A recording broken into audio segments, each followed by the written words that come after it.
Le feu est dans la maison et il faut que tout le monde en prenne conscience. L'heure est à la mobilisation et à l'union. L'union sacrée, je dirais même, avec les chasseurs et entreveneurs. Le feu est dans la maison vénerie depuis l'incident de Compiègne. Je savais, et ce n'est pas faute de l'avoir répété, ce sera un incident qui déclenchera la crise grave. Ça y est, nous y sommes. Tout est réuni pour que la crise s'installe maintenant durablement. La société bouge de partout. Les véganes représentent 0,5% de la société, mais on ne parle plus que d'eux, que de ça. La cause animale déclenche des passions, savamment orchestrées par quelques ONG. Ces adeptes interpellent la société mal informée qui réagit face à l'émotion qu'on lui donne en pâture et condamne. Les people s'en mêlent. En France, Laurence Parisot, Brigitte Bardot, Émeric Caron, Sophie Marceau, François-Olivier Gisbert, Mathieu Ricard, ils sont partout dans les médias, font des conférences en permanence, tweetent. Laurence Parisot, qui brigue la présidence de la Fondation Brigitte Bardot, a pris le combat anti-chasse à courre. Je leur donne 2 ans, a-t-elle tweeté il y a quelques semaines. Nous sommes nombreux à être mis au banc. Ils sont contre le cirque, contre les delphinariums, contre les élevages de foie gras, contre les abattoirs, contre les élevages de lapins, de vaches, de moutons, de poules pondeuses, contre la fourrure, contre la chasse, contre la corrida. Tous opèrent de la même manière. Une opération commando sur le terrain, des images chocs et une diffusion sur le web. Avec les téléphones portables entre toutes les mains, la moindre image peut se retrouver au journal du 20h et nous en avons fait l'expérience dans la vénerie. Des zadistes radicalisés AVA sabotent les chasses de 2 équipages tout au long de leur saison en Picardie. Ils ont quand même réussi à lancer la polémique au niveau national. L'incendie est médiatique. Déferlement de haine sur les réseaux sociaux, des menaces de mort et insultes ignobles, des montages vidéo à charge diffusés sur le web. Rendez-vous compte, 2,5 millions de vues pour le ballot de Rivecourt en 48 heures. Des réseaux sociaux chauffés à blanc par les mouvements anti-tout. Embrasement médiatique. Nous avons reçu 100 médias, un peu plus de 100 médias, qui ont couvert le sujet chasse à courre entre octobre et mars. 2 thèmes récurrents. La cruauté de notre mode de chasse et la lutte des classes.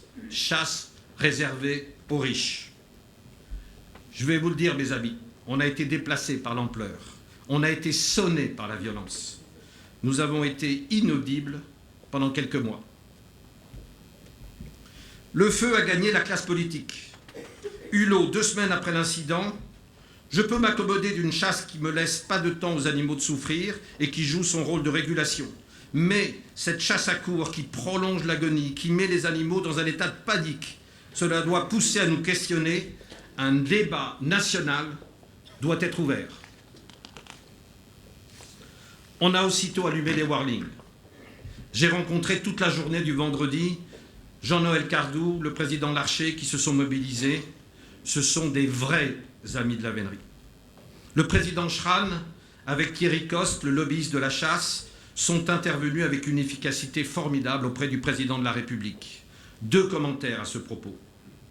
Le soutien de la FNC vis-à-vis de la chasse à courre est l'élément stratégique, fondamental de notre défense.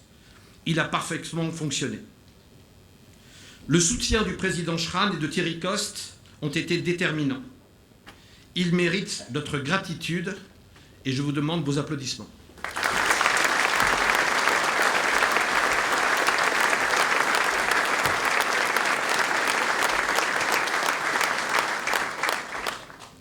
Le président Macron a sifflé la fin de la récré politique. Les chasses traditionnelles font partie du patrimoine de notre pays. Elles ne nuisent en rien aux espèces que l'on chasse et elles sont le reflet des traditions, des terroirs et d'un mode de vie. Le président a demandé aussi à Willy Schrane que plus jamais les veneurs ne tuent des animaux dans les zones urbanisées. dont acte. 2 propositions de loi ont été déposées au Sénat et à l'Assemblée nationale durant l'hiver. L'incendie a menacé la gouvernance de la société de vénerie. Certaines autorités cynégétiques ont réclamé ma démission et voulaient que la société de vénerie soit mise sous curatelle. Heureusement, ça ne s'est pas passé comme ça. Je voudrais remercier Hubert Vuitton, vice-président de la FNC, et Veneur lui-même. Il s'implique beaucoup pour nous accompagner dans cette période agitée. Je lui demandais de l'applaudir, mais comme il n'est pas là, Oh, mais il est là, pardon.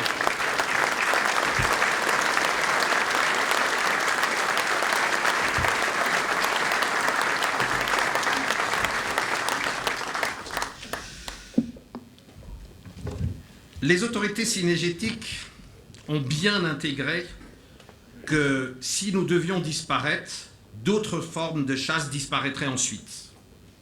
Qu'on ne pourrait plus chasser le dimanche, plus chasser dans les forêts domaniales, etc. La solidarité entre tous les acteurs de la ruralité est une évidence. Espérons qu'elle fonctionne encore et encore. Le feu pourrait se propager dans notre propre maison, en interne, je veux dire, le feu de la désunion entre veneurs. Il y a ceux qui sont exaspérés par les incidents provoqués par les équipages de cerfs en région parisienne, qu'ils accusent d'être les fossoyeurs de la vénerie. Ils trouvent la société de vénerie trop laxiste et qu'elle manque de courage et d'autorité. Mais qu'attendez-vous pour faire le ménage auprès de ceux qui ne respectent pas les consignes? Ou encore, on ne chasse plus en forêt de Saint-Germain, il serait peut-être temps de revoir la dot dans certains territoires. Il y a ceux qui sont sur une ligne dure et ne veulent pas céder un once de terrain. Ils n'apprécient pas beaucoup l'autorité de la société de vénerie. Dommage, elle est indispensable. Il y a aussi ceux qui veulent en découdre. Mais qu'est-ce que vous faites à la société de vénerie? Il faut leur mettre une raclée à ces terroristes. En ce moment, les faucons, yakas, ils sont assez nombreux. Plus nombreux que « comment je peux t'aider ?» Il y a aussi les optimistes, ou les ignorants, qui disent « Ah, avec l'intersaison, vous devez souffler un peu, c'est calme maintenant, c'est bon. C'était un mauvais moment à passer. Enfin, merci quand même. » Toutes les raisons de penser, mes amis, qu'il y aura le feu la saison prochaine, en Picardie bien sûr, mais aussi dans d'autres régions. Contagion déjà constatée en fin de saison dans les Deux-Sèvres, en Charente, en Vendée, dans l'Ariège, où des sabotages, des havas se sont présentés. Distribution de tracts en Touraine, One Voice, manifestation hava en Bretagne, hava en Rambouillet la semaine dernière, pression pour faire interdire la présence d'équipages lors de manifestations dans Lyon, la Vienne. Ils sont en train de se répandre partout. Bref, vous l'aurez compris, on nous a déclaré la guerre. La seule question qui se pose aujourd'hui, c'est comment la gagner.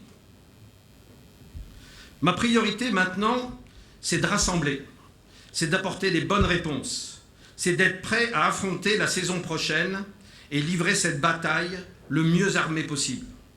Pour gagner la guerre, il ne suffit pas d'être bon, il faut être les meilleurs. J'ai pris le temps d'écouter, de comprendre, d'analyser. J'ai rencontré individuellement tous les équipages de cerfs, sauf un. Les plus exposés, les équipages de cerfs, et aussi les plus concernés par toutes les modifications que nous sommes en train d'apporter, pour rechercher le consensus et faire en sorte que nous menions ces réformes ensemble, unis. La vénerie du cerf ne peut pas être sacrifiée, que tout le monde l'entende. Toutes les autres tomberaient par la suite. Il ne faut pas lâcher non plus aucun territoire. Peut-être diminuer la voie dure dans ceux qui sont les plus difficiles. C'est ce que je m'emploie à essayer de convaincre ceux qui y sont. L'heure de la mobilisation a donc sonné. C'est le deuxième message que je veux vous faire passer à cette Assemblée générale.